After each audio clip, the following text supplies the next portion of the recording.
ही उपासना का अर्थ है।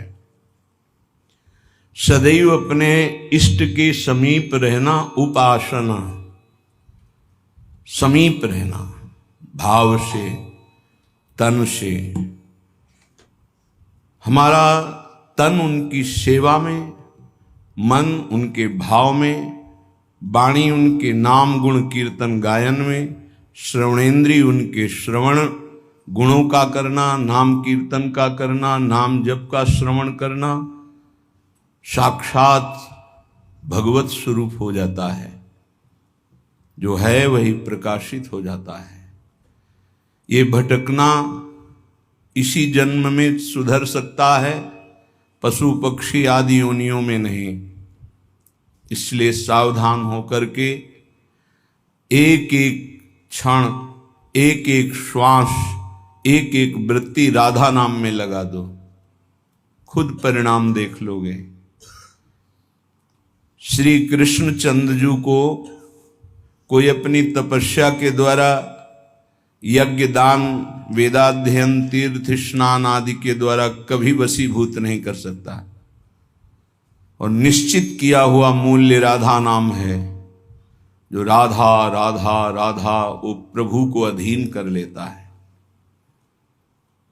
कुछ माफी मांगने की जरूरत ही नहीं पड़ती प्रभु से। अनुल्लिख्यानंता नपि तदपराधान मधुपतिर महाप्रेमा विष्टस्तौ परम देयम विंशति तवैकम श्री राधे गृणत ई नामामृत रसम महिम्ना कह सीमाम स्पृशति तौदास्यैक मनसाम। जो राधा राधा राधा ऐसा उच्चारण करते हैं, प्रभु उनके अनंत अपराधों का लेखा जोखा ही नहीं करते। श्री जी के नाम की ऐसी महिमा है। फिर जो श्री जी के चरण दास्ता में अपने जीवन को लगा दिए, उनको क्या मिलता होगा। किसी की सामर्थ्य नहीं कि कोई इसका वर्णन कर सके कि जिस कृपा सिंधु की एक कृपा कोर से दुरंत राक्षस भाव को प्राप्त भी परम पद के अधिकारी हुए, वही कृपा समुद्र का सार रूप हमारी लाडली जू, उनकी कृपा को कौन जान सकता है। जैसे प्रभु श्री कृष्ण चंद्रजू को रिझाने के लिए एकमात्र उपाय है अनन्यता, ऐसे प्रियाजू को रिझाने के लिए एकमात्र उपाय है दैन्यता। श्री जी के हो के अत्यंत दैन्य हो जाओ तो अवगुण करे समुद्र सम, गणत नापनो जानी। ये मेरा जन है, बस इस बात से हम जीत जाते हैं। श्री जी के चरणारविंद में अपनापन हुआ कि हम जीत गए। अवगुण करे समुद्र सम, समुद्र के समान यदि अपराध बन जाए तो मेरी लाडली जू मानती ही नहीं कि अपराध हुआ है। पर ये अनन्यता, ये दैन्यता बिना रसिक महापुरुषों का सेवन किए नहीं आ सकती। और बिना वृंदावन के रसिक जनों का संग नहीं मिल सकता। वृंदावन की कृपा के बिना विशुद्ध प्रिया प्रीतम के अनुराग में जिनका मन लगा हुआ है, ऐसे रसिकों का संग नहीं मिल सकता। वो मिलेगा तो वृंदावन की कृपा से। कभी भी कहीं भी किसी को भी यदि ये सौभाग्य मिला तो पहले वृंदावन की कृपा हुई, तब ये सौभाग्य मिला। श्रीपाद प्रबोधानंद जी महाराज कह रहे हैं, गाढ़ा शक्तिमता मपीह विशेष स्वत्यंत निर्वेदतो दृक्पाते प्रसहिष्णुतातिशयिनाम योगे समुद्योगिनाम ब्रह्मानंद रसैकलीन मनसाम गोविंद पादाम्बुज द्वंद्वाविष्ट धियाम च मोहनमिदं वृंदावनम स्वैर्गुणैः। बड़ी महिमा की बात कह रहे हैं श्रीपाद प्रबोधानंद जी महाराज। स्वैर्गुणैः मोहनोपि, अपने प्रभाव से तुम्हारे मन और चित्त को मोहित करके प्रियालाल के चरणों में समर्पित कर देगा। यह वृंदावन का प्रभाव है। जब अपने को सबसे दीन समझा जाए, नाम जापक अपने को सबसे दीन समझे, मैं सबसे नीच, ओ ऐसा आप सत्य मानिएगा, जो नाम जापक है वो कोई बनावटी नहीं कि वो बनावटी बोलते मैं अधम हूं, मैं दीन हूं, मैं नीच हूं, ऐसी बात नहीं। अनुभव होता है प्रभु की कृपा कहां और कहां मैं नीच, ऐसा दोनों का तारतम्य अनुभव होता है। अहंकार के कारण आपको अनुभव में नहीं आ सकता, लेकिन जब अहंकार रहित होगे तो दिखाई देगा कहां प्रभु की अपार कृपा और कहां अपनी अधमता, दोनों का। देखो स्वामी जी महाराज श्री ललिता जी के अवतार हैं, श्री स्वामी हरिदास जी, और अपने सिद्धांत पद में कह रहे हैं मोसो ना बिगारन को और तोसो ना संवारन को, तो ही मोई पड़ी होड़। अब विचार करो, हरिवंश महाप्रभु हित सजनी के अवतार हैं, वो कह रहे हैं क्वाहम तुच्छा परम अधमा प्रण हो गर कर्मा। कहा मैं तुच्छ अधम अपराध करने वाला हूं, कहा ये नाम, ये राधा नाम तो सिर्फ वृंदावन की महिमा जो मेरे हृदय में स्फुरित हो रहा है। क्या है ये? कोई साधक है, कोई संत है? ये तो साक्षात भगवान आचार्य रूप में अवतरित होते हैं। ये तो जब जब होए धर्म के हान, सेवक जी महाराज हरिवंश महाप्रभु के लिए लिखते हैं, जब जब होए धर्म के हान तब तब तनु धरि प्रगटत आन, जान और दूजो नहीं। तो उपासक को चाहिए, जो नाम जापक उसका नाम तभी प्रकाशित होगा जब उसमें दैन्यता आए कि मैं तो वास्तविक मैं बहुत अधम हूं, लेकिन हम पर प्रभु की बहुत कृपा है। ये दोनों साथ होने चाहिए, केवल अधम ही कह के नहीं रुकना है। देखो हनुमान जी महाराज परम ज्ञानी महाभागवत, असमय अधम सखा सुनु, रुक नहीं गए, पर मोहू पर रघुबीर, देखो मेरे ऊपर कितनी कृपा, यद्यपि मैं अधम हूं, ये बात ध्यान देने।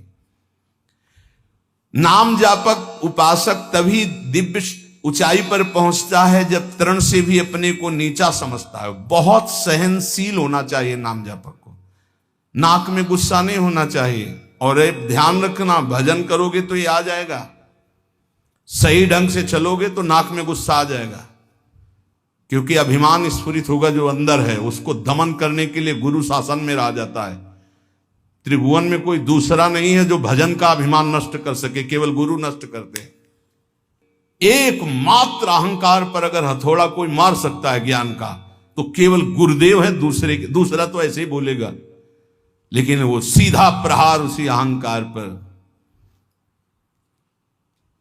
बहुत सहनशील उपासक को गुरुदेव की कृपा बना देती है।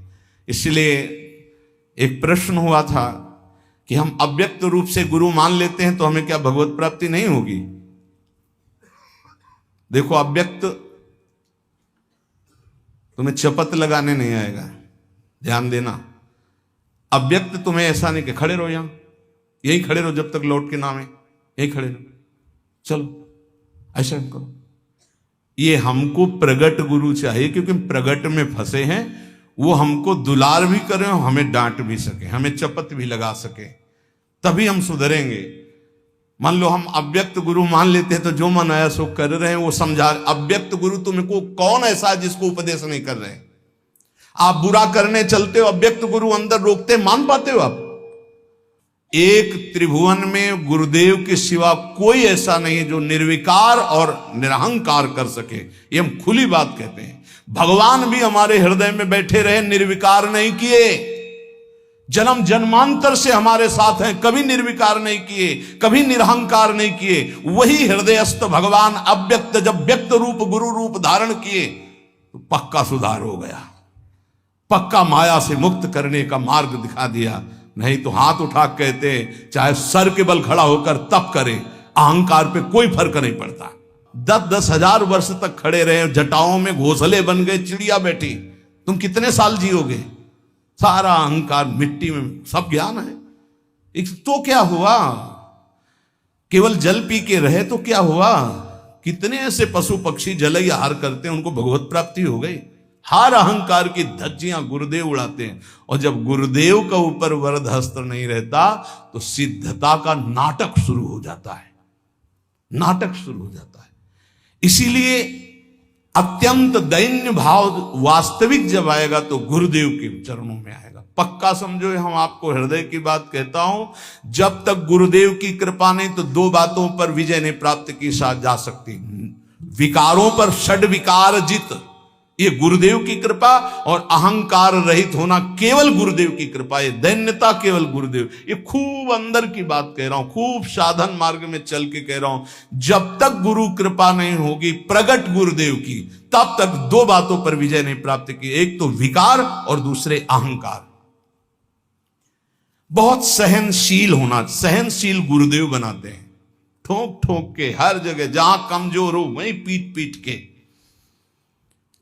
दूसरों को मान देना और स्वयं अमानी रहना, यह गुरुदेव की कृपा से ही आता है। जो शुद्ध रसिक महापुरुष भगवत प्रेम में डूबे हुए हैं, वही अमानिना मान देन स्थिति प्रदान करते हैं। ये स्थिति बनावटी नहीं होगा, बनावटी टिक नहीं पाएगा। चाहे जितना भारी विद्वान तपस्वी पांडित्य से युक्त क्यों न हो, जब तक वो अपने को तृण से नीच नहीं समझता, सहनशील नहीं होता, दूसरों को सम्मान देना, स्वयं अमानी रहना, तब तक उसमें भगवत भाव का प्रादुर्भाव नहीं होता। ये बात बहुत ध्यान देने की है, नहीं खाली भटकना पड़ेगा। ऐसे हमसे बनते रहेंगे कि अंधा बटे और पड़ा चबाए। भजन करना कठिन, करके बचाना कठिन, बचा के पचाना कठिन। उपासक को चाहिए कि भूख लगे तो आधा पेट भोजन कर ले, प्यास लगे तो जल पी ले। जो विरक्त है उसे सदैव अपने साधन पथ को पुष्ट करते रहना चाहिए। अपने भजन, अपने साधन, अपना संयम, अपना ब्रह्मचर्य। कलयुग में सरल, सहज, महामहिम, परम सिद्धि प्रदान करने वाला नाम है, नाम। एक बहुत बड़े विद्वान थे, महाप्रभु चैतन्य देव नाम जी की महिमा वर्णन कर रहे थे, तो उसने कहा